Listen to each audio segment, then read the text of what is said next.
बच्चों, आज हम बात करेंगे operation JEE main, the 60 day survival strategy which will make us successful. और अगर आप थोड़े समय से इनऑर्गेनिक और ऑर्गेनिक केमिस्ट्री मग कर अभी भी इस वीडियो को देखने आए हैं तो अभी उम्मीद बाकी है। कॉन्ग्रेचुलेशन, अभी भी आप जिंदा हैं, अभी भी आप कर सकते हैं, because you have still something in your brain. Otherwise chemistry bug के मेरी तो मौत आ जाती। आज हम जो बात करने वाले हैं, it is not like another strategy video, it is a just real strategy. It is not like a text book strategy कि टॉपर कैसे बने। ये हम आज जो बात करने वाले हैं वो रियल बात करने वाले हैं कि सच में आप सर्वाइव कैसे करें। टॉपर गया भाड़ में, बिकॉज जिनको अभी 2 महीने की स्ट्रैटेजी देखने की जरूरत पड़ रही है वो टॉपर बनने वाली बकवास तो नहीं करें। औकात पे रहना जरूरी है इंसान को। तो we have to talk about कि भैया हम इतने समय में बेस्ट आउटपुट कैसे दे दे, सर्वाइव कैसे करें। आज हम इसकी बात करने वाले हैं। तो we are going to focus on the real strategy कि आज हम क्या करने वाले हैं। प्लीज मेरी बात को ध्यान से सुनिएगा, क्योंकि जब हम टेक्स्ट बुक स्ट्रैटेजीज पे काम करते हैं, हम सोचते हैं, हम बनाते प्लान, अच्छा आज मैं 200 सवाल लगाऊंगा, दिस इज माई स्ट्रैटेजी। ये आपकी एक्सपेक्टेशन होती है जब आप स्टार्ट करते हैं कि चलो हम ऐसा करेंगे। एंड कैसे करते हैं? 2 घंटे में 4 सवाल लगे, फिर यूट्यूब ब्रेक लिया, फिर गिल्ट ट्रिप में गए, फिर डिप्रेशन आ गया, हो गया दिन खत्म। तो इन सब से बाहर आना पड़ेगा, रियल स्ट्रैटेजीज की बात करनी पड़ेगी। जबरदस्ती की ओवर एक्सपेक्टेशन करने की जरूरत नहीं है। हमें यहां पर इस पे फोकस करना पड़ेगा कि भैया मैं हूं, अपने आप को पहचानता हूं कि मैं हीरोगिरी नहीं कर सकता। लिख के 12 घंटे पढ़ूंगा, 4 घंटे सोऊंगा, सुबह 6 बजे उठूंगा, 6 से 7 ये करूंगा, 7 से 8 ये करूंगा। ये लिखने में 1.5 घंटा बर्बाद होगा कुछ नहीं। तो हमें एक ऐसी स्ट्रेटजी पे बात करनी है जो कि फिजिबल भी हो, आप कर भी पाए। ऐसा नहीं कि हम, क्योंकि जब हम सोचते हैं ना कि हमें क्या करना, मैं भी जब आईटी कानपुर में अपनी बेइज्जती खुद कर रहा हूं, नेक्स्ट सेमेस्टर में जब भी जाया करता था तो सोचता कि इस बार मैं 10 out of 10 CGPA लाऊंगा, हर क्लास प्रॉपरली अटेंड करूंगा, सुबह उठ के ब्रेकफास्ट करके क्लास जाऊंगा, 6 घंटे क्लास करके यहाँ पे आऊंगा, पहले लंच करूंगा, लंच करने के बाद मैं अपना सारा का सारा काम करूंगा, होमवर्क करूंगा, शाम को खेलने जाऊंगा, रात में वापस रिवाइज करूंगा। ये सब लिख के मैंने प्लान करता था कि अब करूं, पर हर सेमेस्टर फेल होता था, because this is not how we are, this is not the situation we are. तो we have to be very focused. पहली बात अगर हम बात करें कि पहला सवाल हमारे दिमाग में उठता है कि कितने घंटे पढ़ना चाहिए। जब आप स्टार्ट करते हैं तो हमें लगता है कि 10 घंटे पढ़ना चाहिए, 12 घंटे पढ़ना चाहिए, पर रियलिटी क्या है? हम 3 घंटे पढ़ते हैं, 2 घंटे स्क्रॉल करते रहते हैं वीडियोस को, इधर उधर इंस्टाग्राम, व्हाट्सएप, टिकटॉक, जो भी आप यूट्यूब जो भी है आप करते रहते हैं। 2 घंटे ये काम किया, उसके अचानक से एक झटका लगता है, और क्या बकवास कर रहा हूं मैं, दिस इज नॉट राइट, मुझे क्या करना है, मुझे करना है। फिर बैठ कर वापस से पढ़ाई करना पड़ता है कि अब पढ़ते हैं तो थोड़ा फ्रेश हो लेते हैं, जैसे एनर्जी ली, पढ़ाई करने, फिर बैठ गए, फिर आधा घंटा पढ़ा।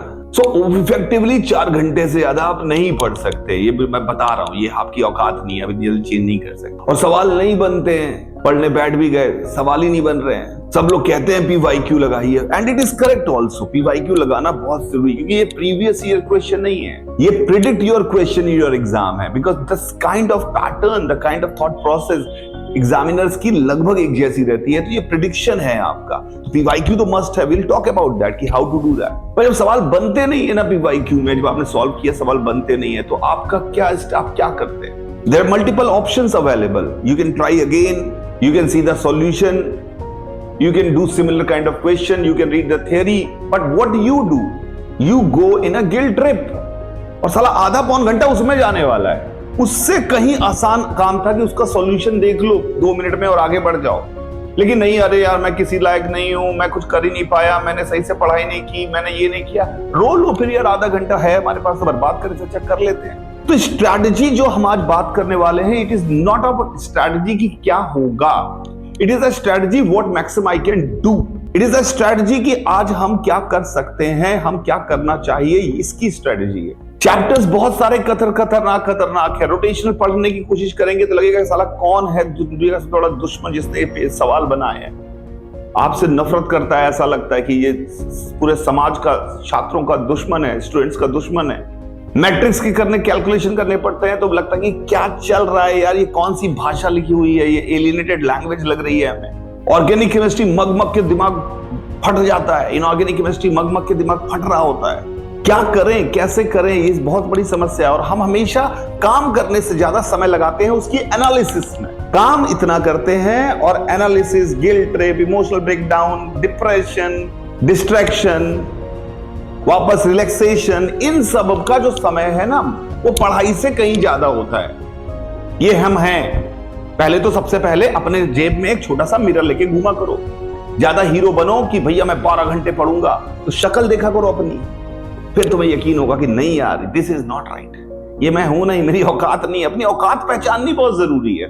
आप एक बात समझने की कोशिश करिए, 30% बच्चे जेई मेंस में 0 नंबर, 30% बच्चे जेई मेन में 0 नंबर लाते हैं। तो आप अगर पेपर छूट गया गलती से, आपका ऑटो वाले ने देर करा दी और आप पेपर में से कुछ भी नहीं कर पाए, तो भी आप 30% लोगों से ऊपर उठ गए भैया। इतना भी कठिन नहीं है कंपटीशन। 100 नंबर ले आए तो 90 परसेंटाइल के ऊपर आ गए भैया, तो इतना मुश्किल नहीं है।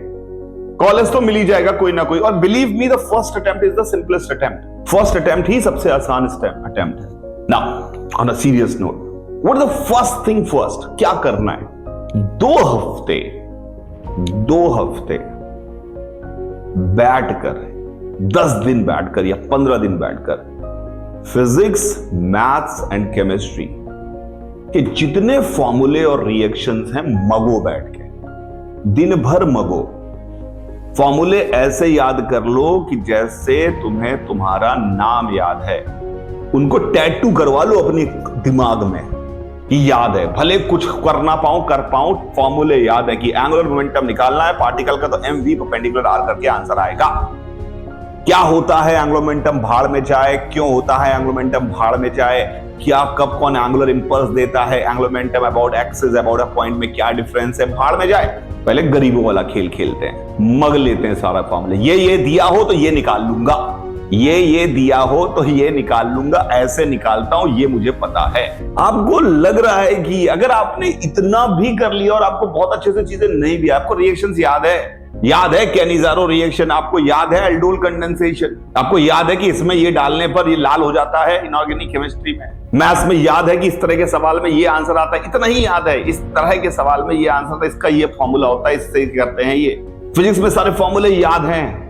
इससे ही इतनी बात करके ही आपने पीबीआई की प्रैक्टिस नहीं भी की तो भी आपने कहा ये तो बढ़िया, 2 हफ्ते में काम चल जाएगा, 2 महीने बाद की स्टडी क्यों बता रहा, 2 हफ्ते बाद में जाऊंगा। पर हाँ, इतना करके भी 95 परसेंटाइल के ऊपर लाया जा सकता है।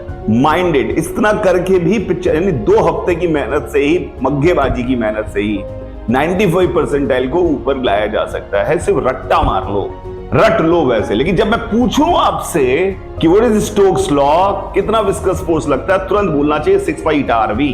सबका मतलब पता होना चाहिए, सिर्फ इतना मग लो। मगना तो आता है ना यार भाई। आप जेई 10वीं में बोर्ड में या 12वीं में बोर्ड में आपके नंबर ठीक ही आए होंगे, तो एक बात तो क्लियर कि मग्गेबाज तो ठीक ही हो, काम भर के हो। तो मग्गेबाज काम भर के हो तो इतना तो मगी लो। ये this is the first thing, first you have to do this.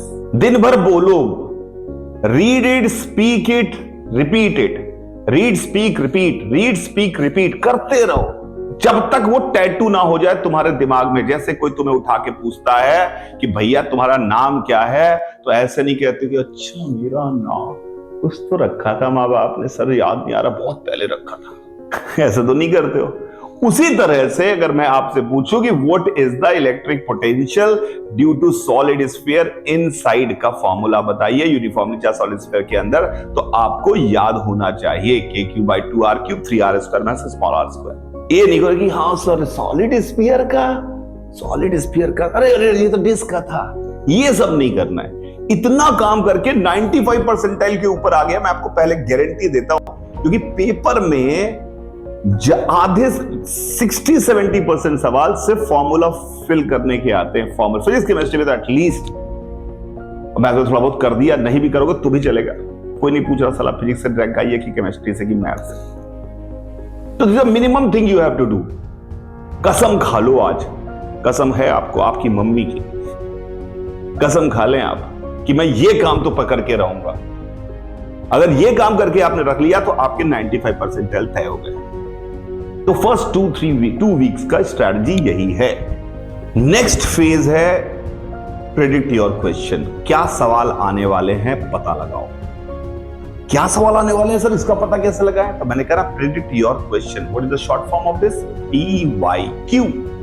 तो नेक्स्ट 4 हफ्ते पेपर नहीं, PYQ, टॉपिक वाइज PYQs लगाइए। Topic wise PYQ, topic wise PYQ, not पूरा टेस्ट।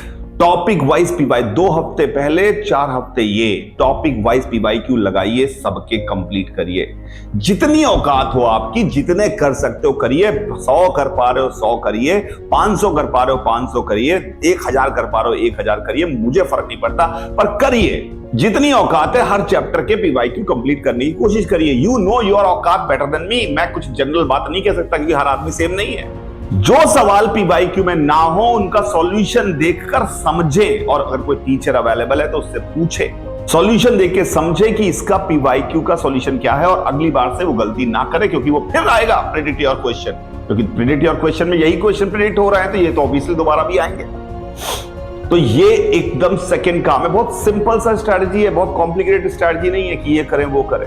एंड जैसे ही 4 हफ्ते बीते, PYQ की आपने प्रैक्टिस कर ली, अब आपको मॉक टेस्ट देने स्टार्ट करने हैं। रोज कम से कम 2 बैठना ही पड़ेगा। ये है सबसे मुश्किल पार्ट।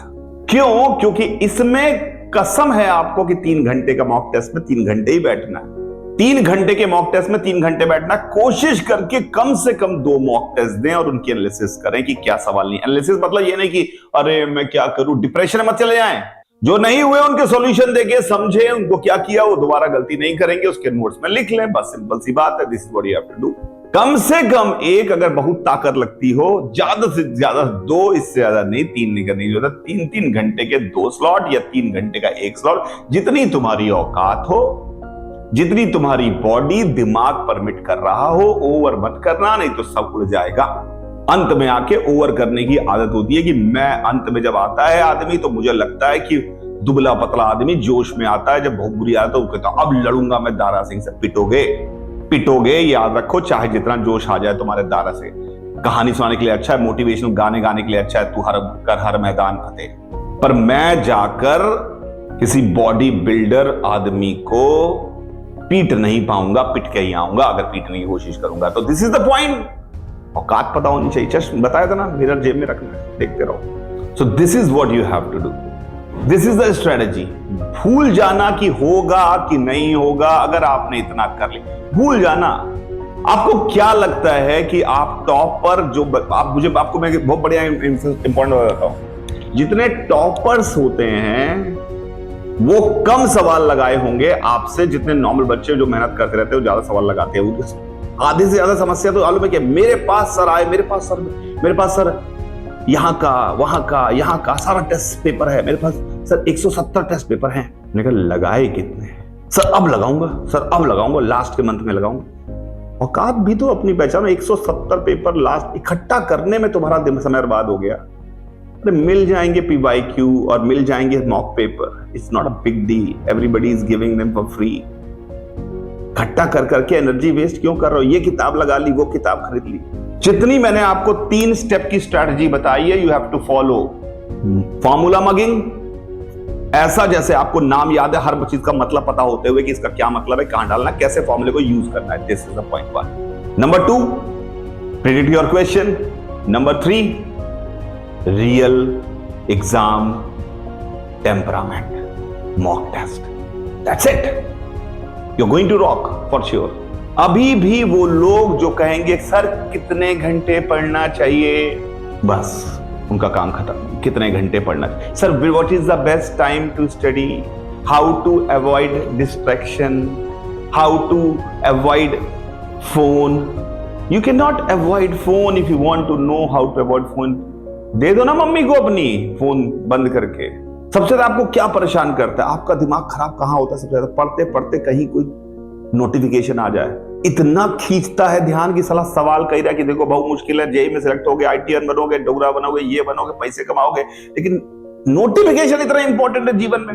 वो नोटिफिकेशन नहीं देखा तो हमारा काम ही नहीं चलेगा। हमारा पता नहीं क्या, और दोस्त ने बोल दिया, वहां पे किसी और ने बोल दिया, भाई व्हाट्सअप, अरे पूरा रोना गाना, और तुम बताओ क्या हो, कैसे हो, बहुत दिनों बाद पूरा 1 घंटा बिना मतलब की बकवास करना इंस्टाग्राम व्हाट्सएप पे स्टार्ट।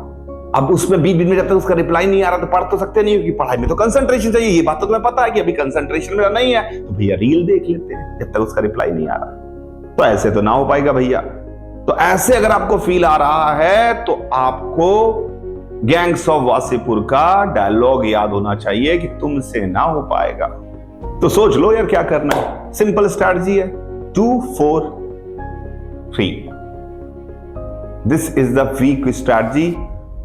पहला week formula, second week radio question, third week temperament preparation. Thank you very much. Bye रहेगा सभी को। Enjoy life, we find enjoyable and please समझ जाओ मैं क्या कह रहा था। बाय रहेगा सभी को। Enjoy life.